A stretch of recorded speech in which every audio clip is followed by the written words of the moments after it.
خب خوش اومدید.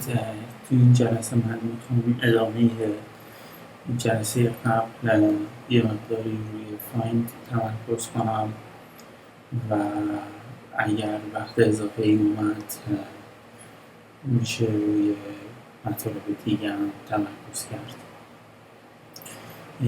همونجور که خدمتتون عرض کردم از فایند و لوکیت میشه استفاده کرد که فایل هایی که در کامپیوتر هستن و ما میخوایم پیداشون کنیم و پیدا کنیم.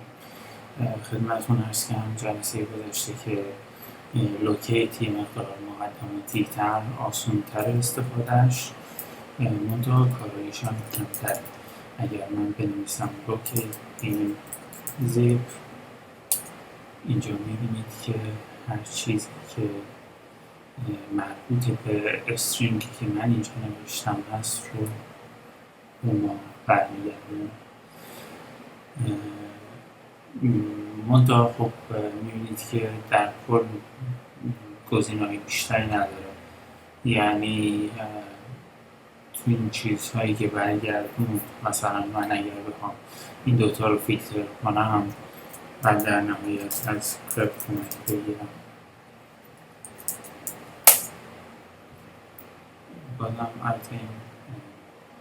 بازم اینا رو فیلتر نکردیم، ما بخاطر اینکه این هست.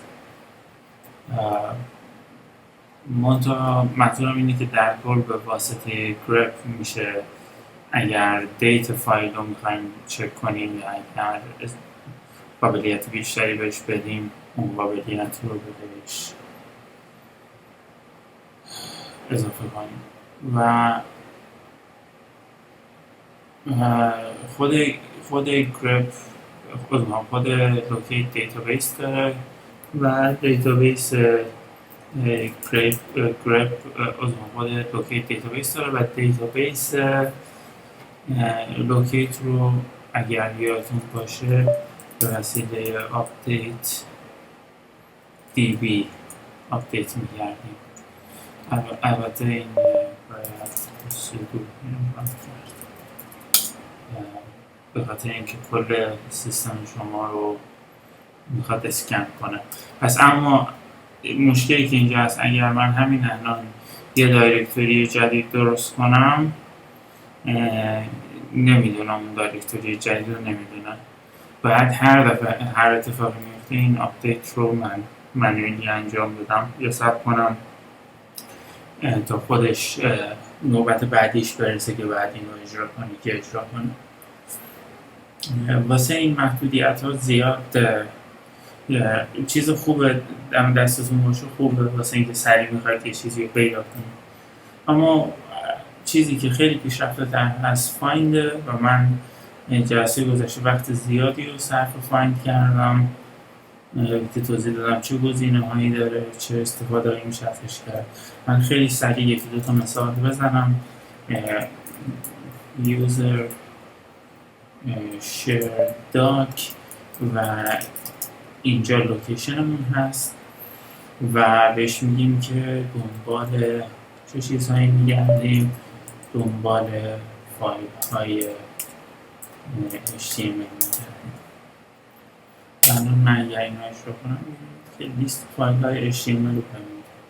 بعد گفتیم که پیش‌فرضش print applied شده، منتها اگر خواستیم دستور دیگه ای رو علیهش اجرا کنیم میتونیم از exec استفاده کنیم و اینجا exec به ما اجازه میده هر دستوری رو علیه سرچ ریزالتمون اجرا کنیم. و اگر توجه کرده باشید توی جلسه قبلی من CP رو مثال زدم، گفتم که از CP استفاده میکنیم. اینجا کرلی براکت به معنای اینه که این رو روی تمام این فایل ها اجرا کن و بعد هم اینجا میشه بهش آدرس بدیم documents و بعد هم جوری که بهش میگیم که دستورمون تموم شده اینه که سمیکالن میذاریم، یک تونه بک‌اسلش پشت سمیکالن میذاریم به خاطر اینکه بش نخواد این رو تفسیر کنه و به عنوان ترمینیشن فقط قبولش کنه. الان ببینید اگر من اینو اجرا کنم و خدمتتون عرض شه که نگاهی مختصر به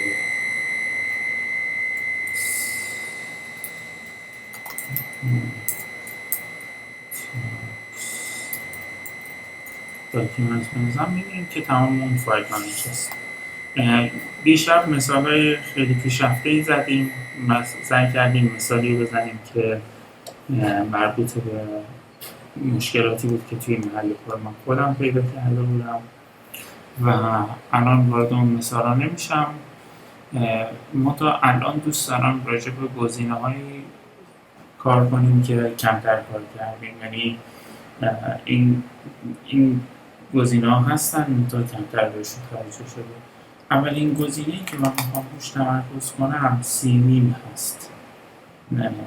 سی از کت MIN. الان خدمتتون عرض می‌کنم.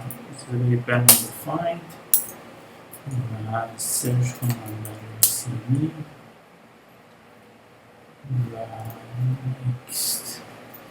اوکی، سیمیم این چی میگه؟ فایل از چنج این به چه معناست؟ این به این معناست که ما میخوایم بهش بگیم دنبال فایل ها و دایرکتوری هایی بگرد که کانتنتشون یا اتریبیوتشون مادیفای شده دقیقاً مثلا 3 دقیقه پیش یا چند دقیقه پیش. این دیگه دقیقه حالیش میشه. اگر میخواید بگید less than a minute ago، یعنی کمتر از 10 دقیقه پیش، میزنید ماینس n. اینجا خیلی قدرتمند میشه، ببینید، چون عملا دارید بهش رنج میدید اما رنج رو به دقیقه میدید و بعد میتونید بهش بگید and to specify more than n minutes ago، یعنی فایل هایی که مادیفای شدن بیشتر از 10 دقیقه پیش. پس شد کمتر از 10 دقیقه پیش یا بیشتر از 10 دقیقه پیش.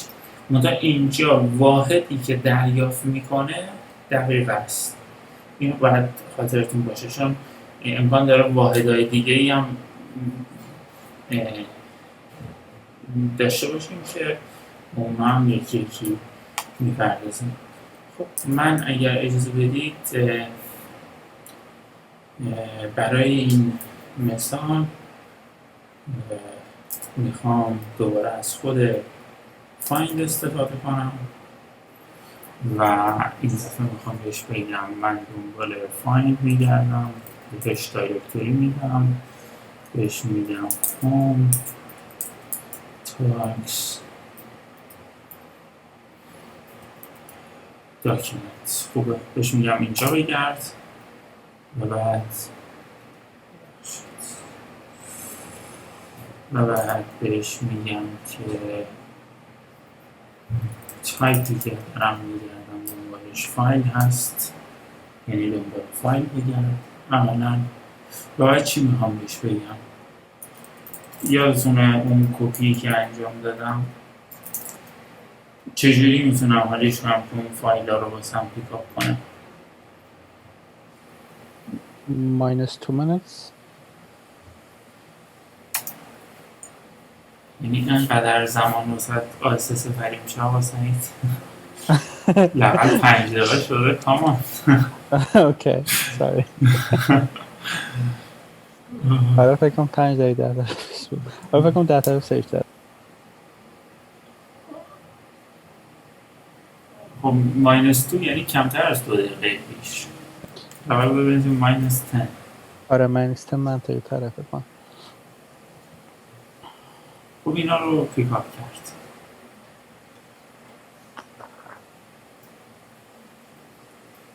اگر بهش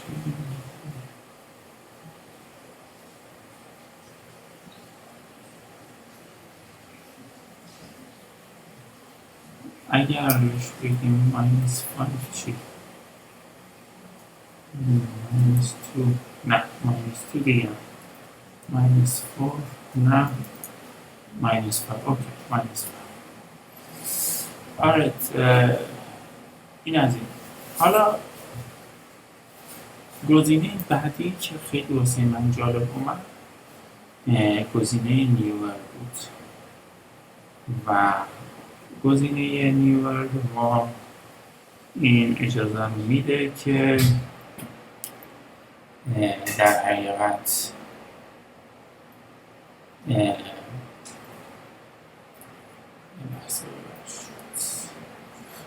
گزینه نیور به ما چه اجازه میده؟ گزینه نیور به ما میگه که اگر فایلی رو داشته باشید، فرض مثال این فایل رو در نظر بگیریم. خوبه، این فایل خودش یه دیت مودیفاید داره و دیت اکسس داره.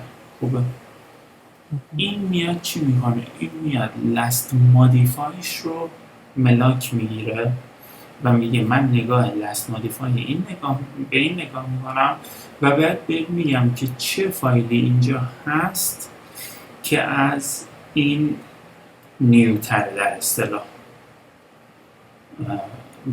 شاید در قالب مثال بشه بهتر توضیحش داد. من اینجا میزنم تاچ نیو فایل و بعد یکی دیگه هم درست میکنم میزنم just create. من این دوتا رو درست کردم و اگر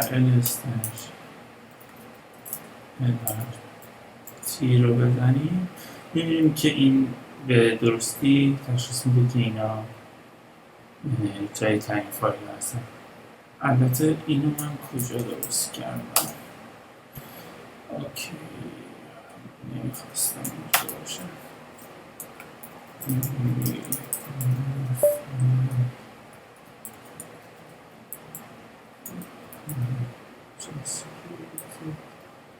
اینا آیا میشه به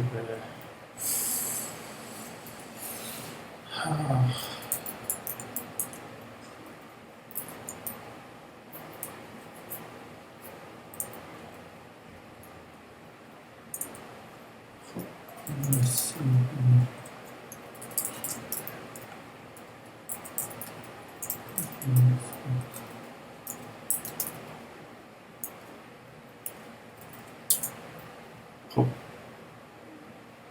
مسلماً تمرین متفاوت، اما میایم ملاک با همین ایندکس دات HTML میگیریم و بهش میگیم فایند. توجه کنید که اگر من بهش لوکیشنی ندم، فایند رو همون جایی اجرا میکنه که بهش لوکیشن ندادم، یعنی توی همون لوکیشنی که الان هستم. تایپ هم بهش میگم دنبال فایل هستم و بعد اینجا دیگه از سی ویور استفاده میکنم و بهش میگم دنبال فایلی میگردم که از index.html، یعنی بعد از این کرییت شده باشه. البته این تمام اینا خاصیت داره. مثال عملیش هم من بهتون میگم. وقتی که میخواید لاگ فایل ها رو نگاه کنید، میخواید ببینید لاگ‌های جدیدی که درست شده کدوم ها هستن، به راحتی با این میشه اونا رو پیدا کرد.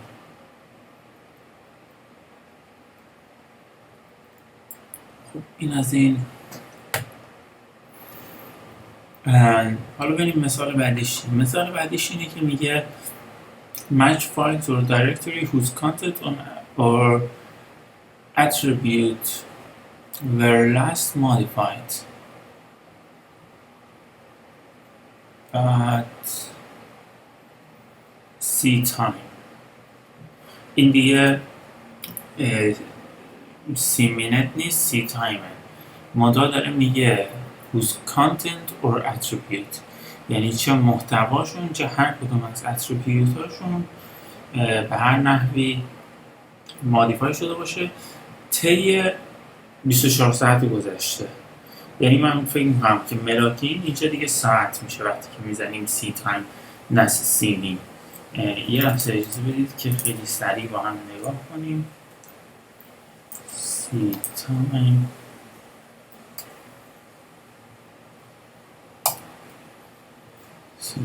m files status were changed. من فکر میکنم منظورش اینه که در طی 24 ساعت گذشته تغییر پیدا کرده. see the comments for a time to understand how branding affect. Okay.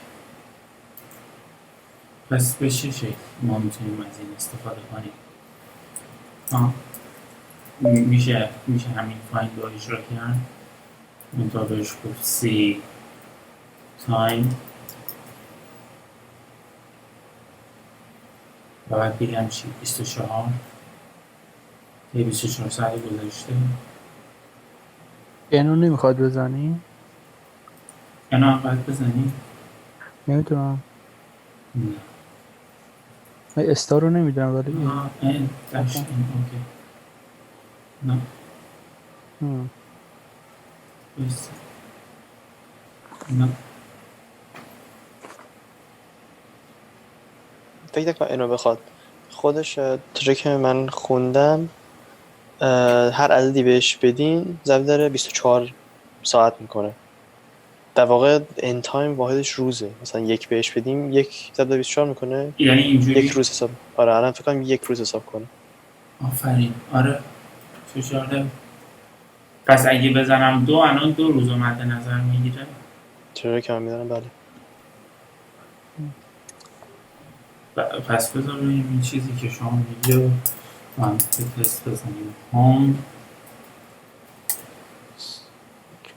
تاکس خوبه.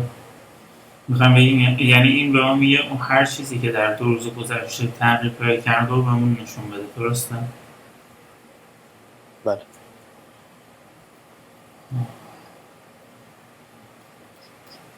خوبه. عدد پس کوچکتر هم میشه داد؟ چی؟ عدد کوچکتر از یک هم میشه داد؟ 0.5 اینا. مثل اینکه میشه بهش داد منتها دیگه اگر اونجوری هست باید فکر کنم مثلا سیمین استفاده کنید.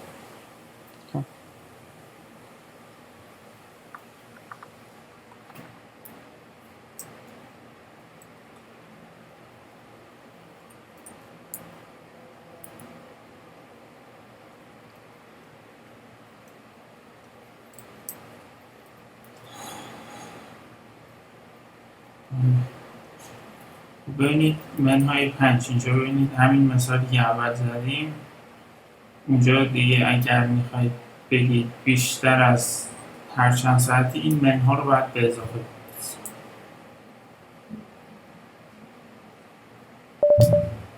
اوکی پس اینا هم فهمیدیم. این به این شکلی که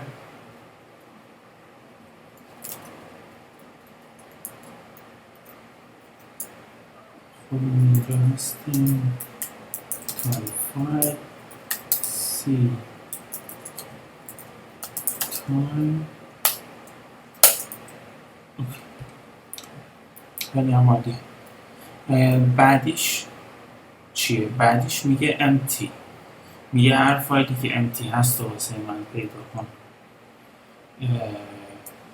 خب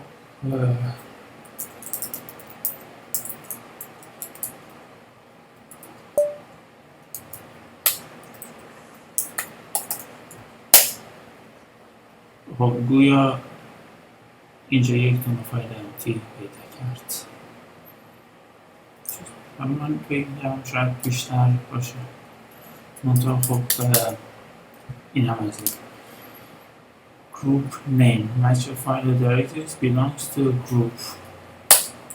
اوکی پس اگر بنویسیم group من میگم tags. این چه چیزی پیدا نکرد اما اگر بیام توی هوم دایرکتوریم اینجا دوباره پیدا کرد.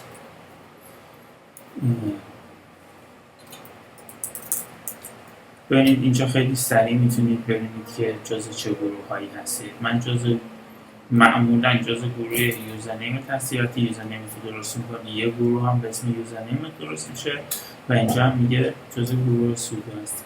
این دبیان بیسته. اگر رد هت بود مینوشت ویل ادمنستریتور ویل بود و اما اینجا ما سودو پرمیشن داریم. خب واسه همین بود که اینجا اگر ترجمه کنید من گروه رو بهش دادم تاکس و به همین داد.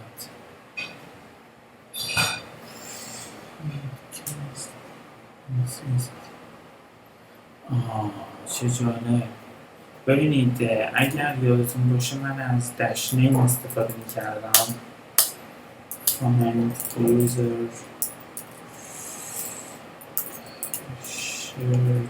داک.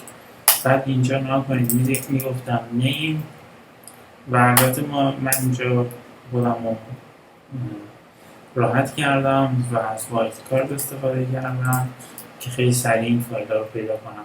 اما اگه یادتون باشه یه فایل ایندکس بود، درسته؟ من الان ایندکس رو با آپرکیس آی می نویسم و بعد اجرا میکنم مثل اینکه واقعا هست. اگر با لورکیس آی بنویسم چی؟ خب ببینید با لورکیس آی بیشتر ریزالت بهتری بهم میده و اگر از ورد کم تشعیل استفاده کنم اینجا بهم 10 تا میده. اگر اینجا رو نگاه کنم اینجا فقط بهم 2 تا میده. حالا این چی میگه؟ میگه اگر بنویسی آی نیم یعنی دیگه کیس سنسیتیو نیست، میشه کیس اینسنسیتیو و اینجا به درستی بهم 12 تا دید چون 10 به اضافه 2 میشه هم 12. Which is defined with inode number. This is helpful for finding all the hard links to particular inode. چه جالب. خب اینجا ما هنوز داخل داکیومنت هستیم و من فکر کنم بهتر باشه یه دونه هارد لینک واسه XML XML.html و اینو می‌نویسیم hard link for XML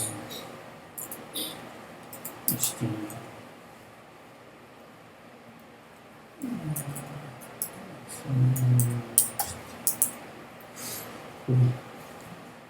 من این هارد لینک رو درست کردم و اگر ll.xml.html رو بزنم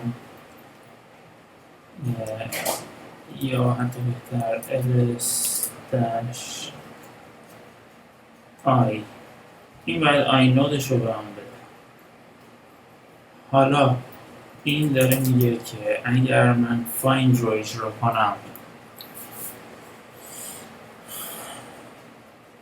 و فایند رو همینجا اجرا میکنم و تایپش رو بهش میگم لینک و چی بهش بدم؟ میتونم بهش بگم آینام 1 3 2 8 0 4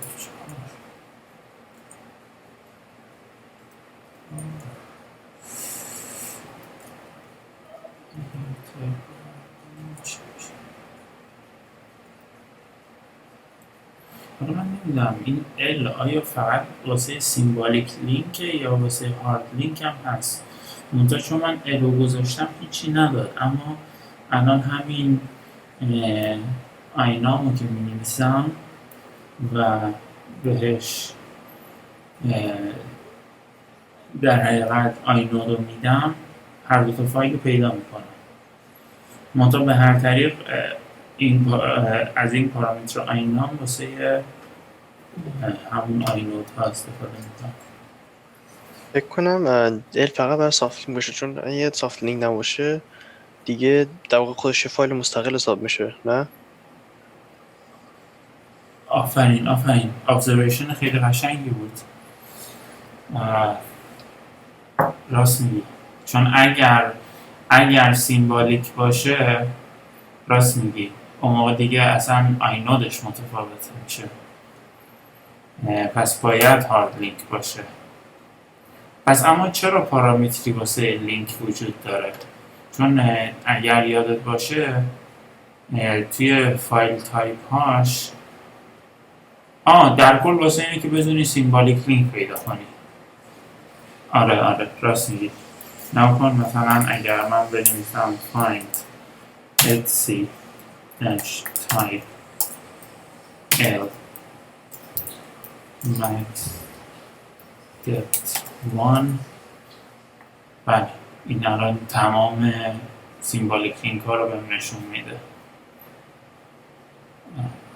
خب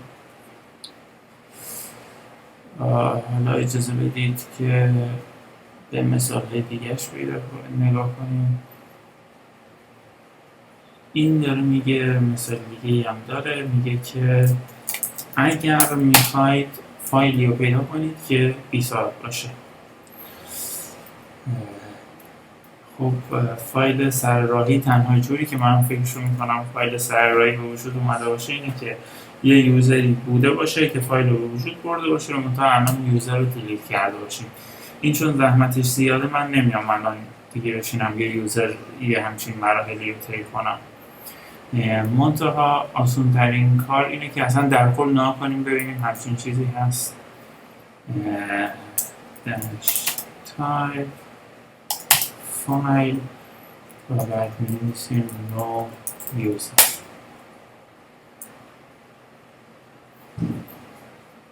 خب این رو من متوقف میکنم چون پرمیشن نداره همه جا رو نگاه کنه. شاید بشه با سودوش باشه.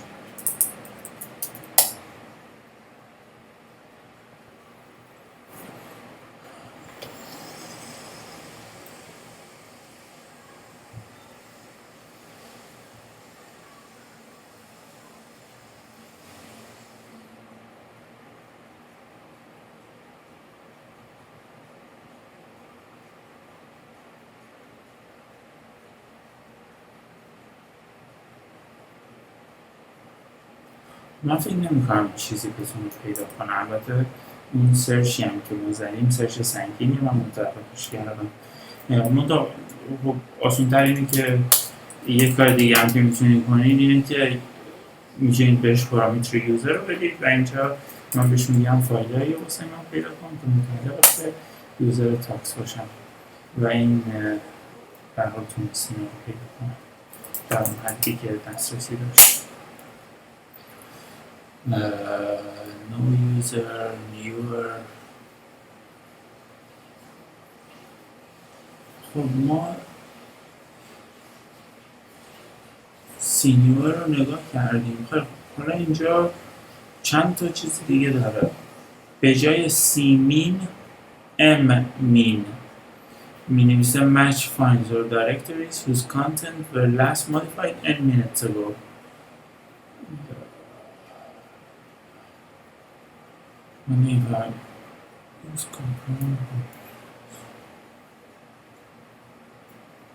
خب این چه فرقی با سیمین داره؟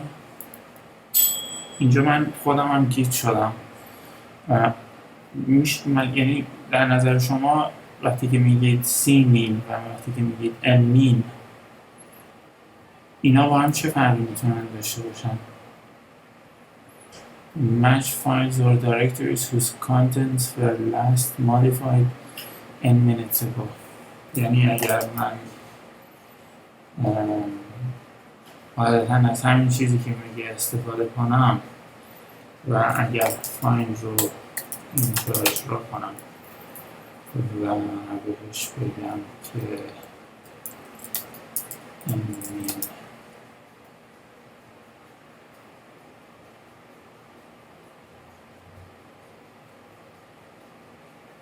این شاید منظورش اینه که دقیقاً باید مثلا 20 دقیقه پیش مودیفاید شده باشه. من فکر کنم منظورش اینه.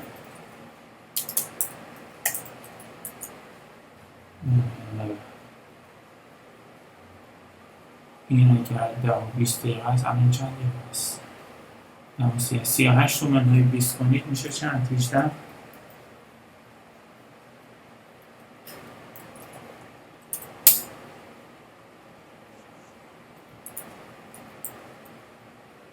خب پیکاپش کرد. البته من فکر میکنم صادقانه کارایی این کمتر باشه چون فکر میکنم اون قبلیه حالت رنج پیدا میکنه. the last modified exactly. اوکی، اونم همینه. منتها فرقش اینه که اون با اون به اضافه و منها میگیره، این به اضافه و منها نمیگیره.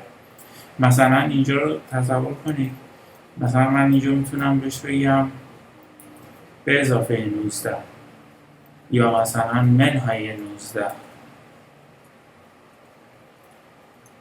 خب اینم همونو میگیره، اینم به اضافه 19 میگیره. میگم at the last، یعنی من شاید مغزم هنگ کرده. شما فرقی بین این دوتا میبینید؟ بین سیمین و امین؟ خیر فکر کنم همون فقط اون باشه که اون ضعیفتر داره که میگم at the last. این یکی چیه؟ M time. این حالا باز با ساعت کار میکنه. اون چیزی که من میفهمم اینه که امین ان ام تایم ان میره مثلا شارت میگه که مثلا این همه دقیقه قبل رو پیک اپ کن تا اینکه رنج رو به همون چیزی که شما فرمودین. خب ببینید بازم منتها من بهش اضافه دادم پذیرفت. خب. بعد اضافه منو نمیپذیرفت.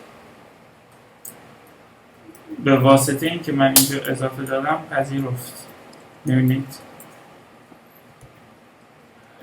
اون چیزی که من گفته بودم درست بود اگر این اضافه رو نمیپذیرفت، اما اون اضافه رو اینجا میپذیره. میگم من خودم نمیتونم، حالا باید بشینم راجعش فکر کنم، اما فرقش واسه من تنجبل نیست. یا این یکی شما خود شما فکر میکنید فرق بین این و فرق بین این چیه؟ این یکی که این بالاست.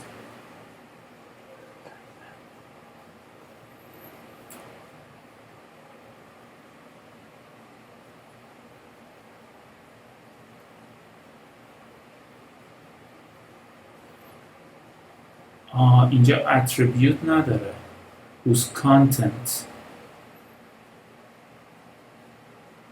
ببینید من تنها چیزیه که لغت به لغت میخونم اینجا میگه whose content، اما نمیگه whose attribute. منتها اینجا داره میگه content or attribute. شاید این تنها فرقیه که من میتونم از خوندنش بفهمم. یعنی داره میگه که فیزیکلی باید کانتنتش تغییر پیدا کرده باشه. این که فقط تایم استمپش تغییر پیدا کرده باشه شاید شرط نیست.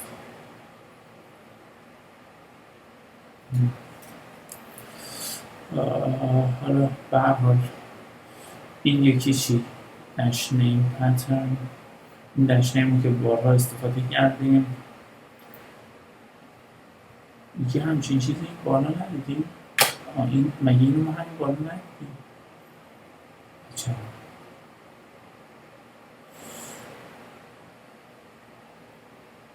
حالا ما داریم میگیم خیلی گیج شدیم، شاید ما داریم خیلی به اونا کردیت میدیم. اینا رو برداشتن دوبار چاپ کردن ها. Okay, see newer match files and directories whose contents were modified more recently than a specific file. Use content or ببین اینجا باز دوباره over attributes رو داره.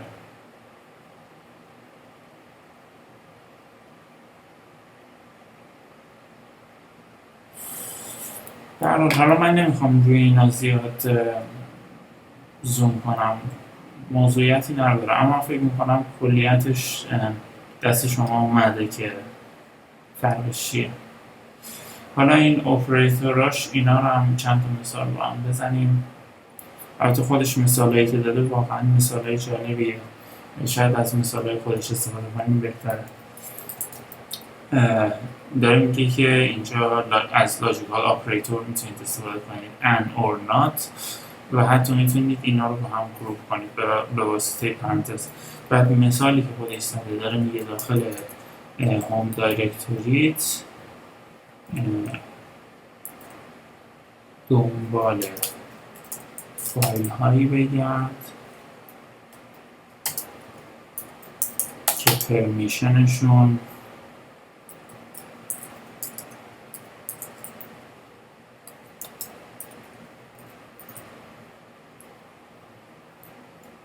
این نباشه.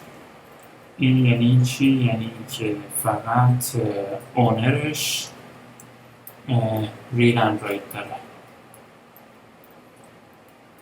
میگه هر چیزی که این نباشه رو پیدا کن. بعد داره میگه یا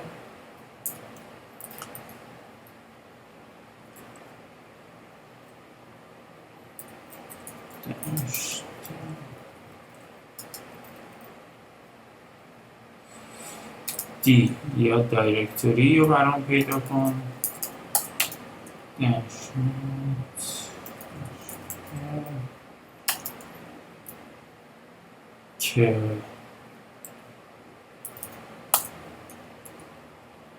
که اونرش نتونه بهش دسترسی پیدا کنه.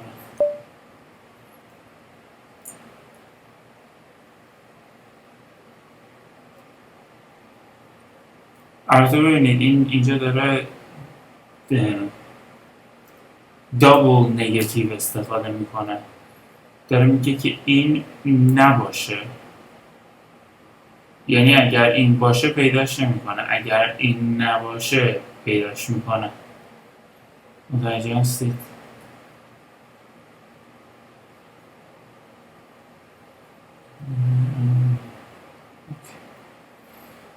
منتها من یه چیزی رو حدس میزنم، به واسطه این که داره اور استفاده میکنه، به محض این که این ایوالویت میشه و میشه true، دیگه حتی اینو هم نمیاد ایوالویت کنه. یعنی اون اولی رو که ایوالویت میکنه true میگیره، دیگه حتی به خودش زحمت ایوالویت کردن دومی رو نمیده. اما اگر and باشه باید هر دوشون رو ایوالویت کنه، هر دو تا کاندیشن رو باید ایوالویت کنه.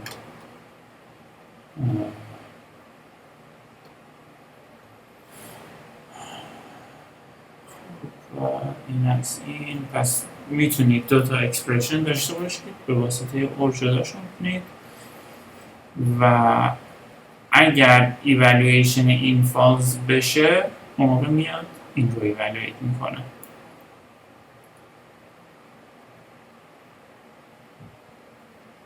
یعنی این از این. خب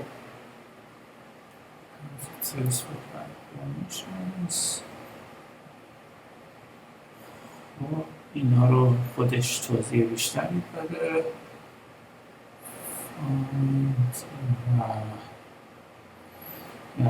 یه چیز دیگه هم به ما داده، گفته میتونید از دیلیت هم استفاده کنید. یکی این که گفته که فایند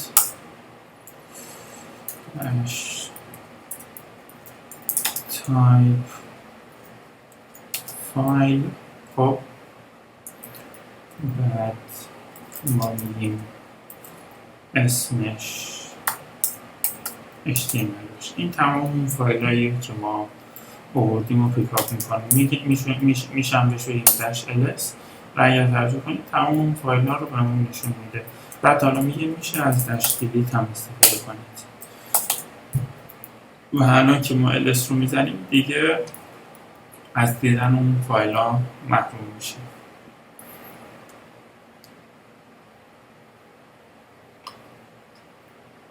خب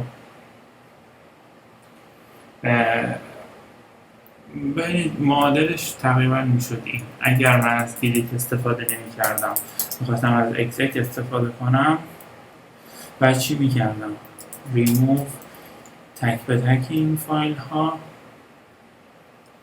و بعد چه چیزی؟ قبوله. بعد اینا یه همچین چیزی اجرا میکردم و دیگه چی؟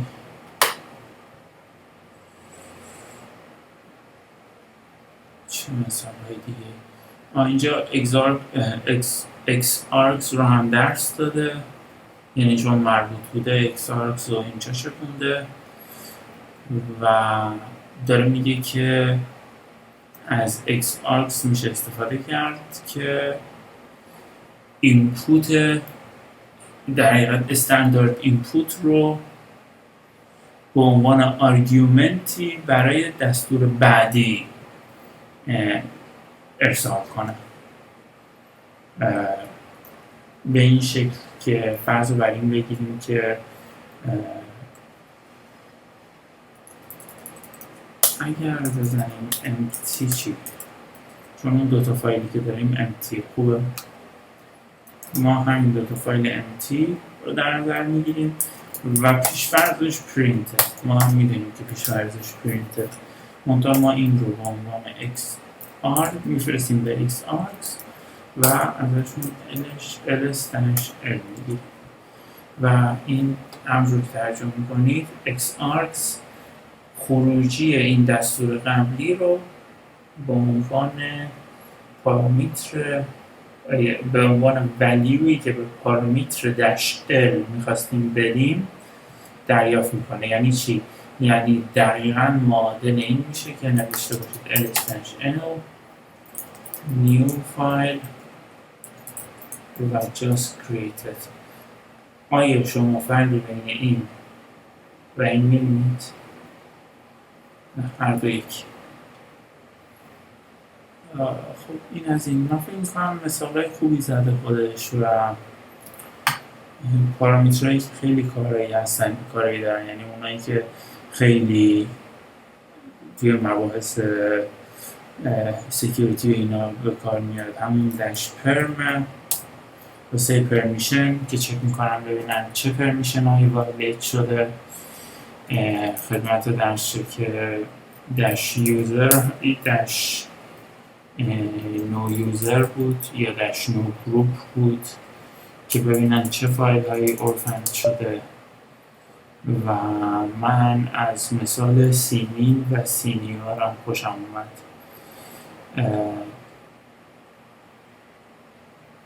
اینا مثالایی بوده که خودش داده و انصافا مثالای جالبی بود، من دوست داشتم باهاتون در میون بذارم.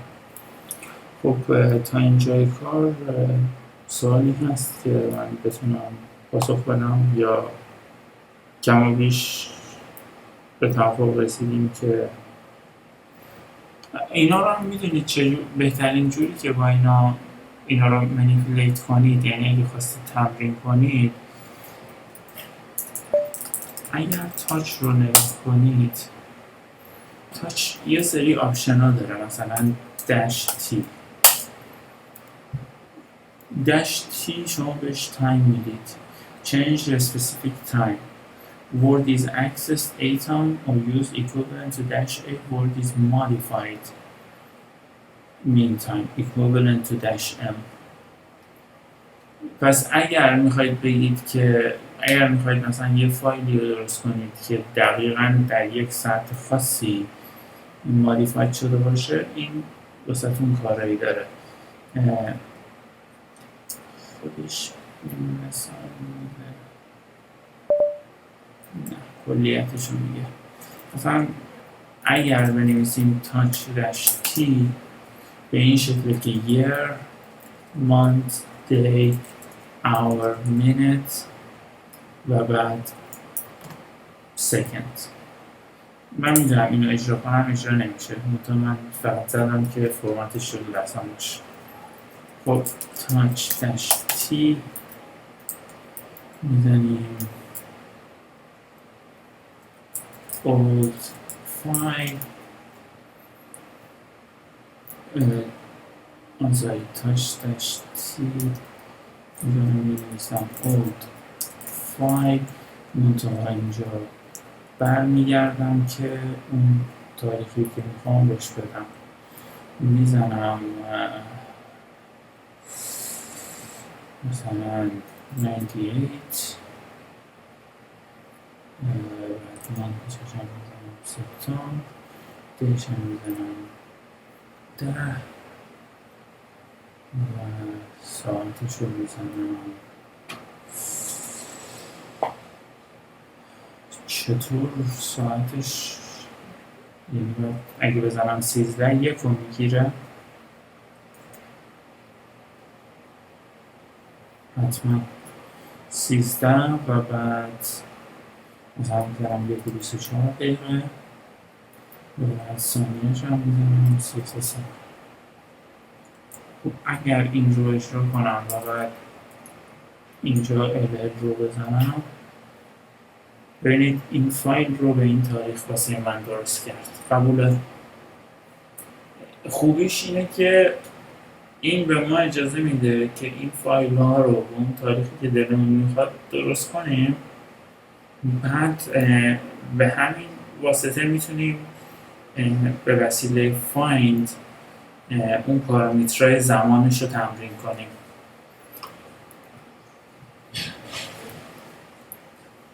و حالا اگر میخوایم بهش بگیم که این رو مادیفای بکن، یعنی نمیخوایم این فایل رو یعنی در حقیقت نمیخوایم دوباره ریکریتش کنیم با یه تاریخ دیگه. من فکر میکنم اگر بهش بگم touch-m و بعد همین اولد فایل رو بهش بدم و الان ادر رو بزنم تمیزتن پرنامه بشم. خب اجازه بدید من تایمش رو برگردونم و حالا اگر میخوام explicitly access timeش یا modification timeش رو عوض کنم و دوباره نمیخوام recreateش کنم، در این حالت از touch-c-t و بعد الان دیگه تاریخ جدید بهش میدم. متوجه هستید؟ به همون فرمتی که خودمون توی ذهنمون هست. الان چون باز میخوام چی بود؟ year month بود بعدش year month date hour نقطه ثانیه. امروز چند ها؟ امروز 20 جونه 20/06. 20 جون. نه اول ماه میاد فکر کنم. خب 20 سالش هم 2 رقمیه. نه یه رقمی بود تو. نه یعنی مثلا سال 2006 فکر کنم بشه 06. آره آفرین. اینجوریه year month day hour minute. خب پس اگر اینجوریه 20 ماهش میشه 6 دیش میشه گفتی دوباره گفتی امروز 20 درسته؟ یا 21 نه 20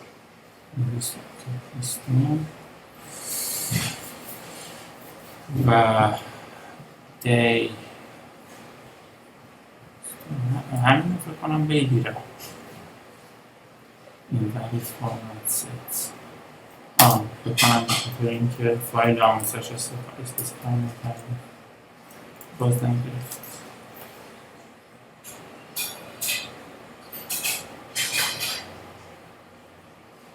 خب حتما باید ساعت و دقیقه هم یعنی بهش بدیم.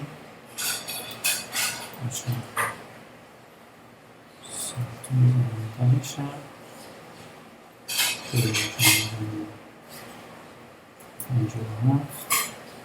ثانیه رو میزنیم 30 ثانیه 30 ثانیه باید داد رو باید بزنیم. اوکی بالاخره پذیر. خب حالا من نمیدونم به این زحمتش میارزه یا نه، اما منظورم این بود میخواستم اینا رو نشونتون بدم که با وسیله تاچ میشه این منیپولیشن ها رو انجام داد. مثلا اینکه میشه ثانیه تعریف کرد، دقیقه رو دستکاری کرد و بعد میشه یه فایلی رو در گذشته درست کرد. خب این از این. اگر اجازه بدید من اینجا ضبط رو متوقف میکنم.